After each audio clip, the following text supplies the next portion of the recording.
nous pouvons remarquer un point supplémentaire qui ressort de ce qui se trouve dans la partie de l'Épître aux Hébreux. C'est que les lois spirituelles ne changent jamais. Le but de Dieu est le même, et les lois par lesquelles Dieu atteint son but ne changent jamais. Ainsi, tous ces hommes de l'ancienne dispensation, ces témoins, sont présentés devant nous.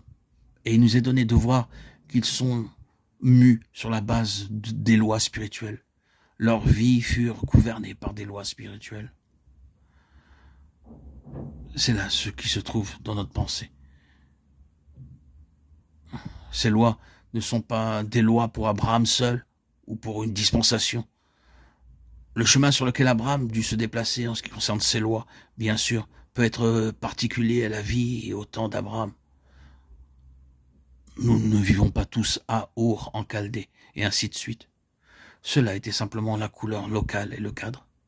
Mais la loi spirituelle fut exactement la même, et tous ces points sont exactement reportés jusqu'à nos jours. Et nous sont présentés dans leur signification spirituelle.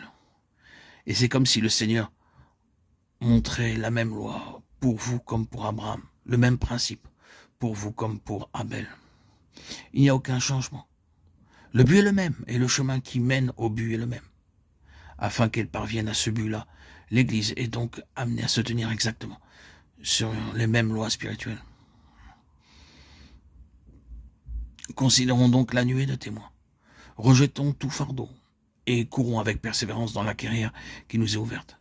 Car la base de leur vie et de la nôtre est la même, et cela est entièrement résumé en un seul mot, la foi. Personne depuis Abel n'a atteint le but, si ce n'est par la foi. Nous n'atteindrons le but d'aucune autre manière. Nous pouvons aussi bien rendre cela immuable.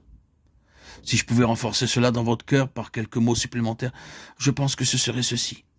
Plus nous devenons spirituels, et c'est seulement une autre façon de dire que plus nous sommes immédiatement en contact avec Dieu, avec ses voies, ses intentions, ses pensées, plus le combat de la foi sera violent et intensément réel.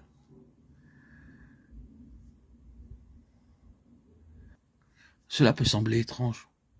Nous pourrions peut-être penser que cela produirait juste l'effet contraire. Mais il n'en est pas ainsi. Et il n'en a jamais été ainsi. Le fait est que plus vous quittez ce qui est tangible, visible, ce qui peut être saisi par le sens naturel, plus vous entrez en contact avec ces forces nues qui ont comme objectif suprême la destruction de la foi du peuple de Dieu. Mais quand le Fils de l'homme viendra, trouvera-t-il la foi sur la terre? Luc 18, 8. Donc l'ennemi concentre ses efforts contre la foi. Satan vous a réclamé pour vous cribler comme le froment. Mais j'ai prié pour toi afin que ta foi ne défaille point. Luc 22, 31, 32. Voyez quel est l'objectif de Satan? La foi. En cela se trouvait le péril de Pierre, à l'heure de son criblage. C'est une consolation de reconnaître ce point-là. Ce fut au moment même où il était accablé par la conscience de sa propre faillite. Il avait renié son Seigneur. Cela l'avait atteint de plein fouet.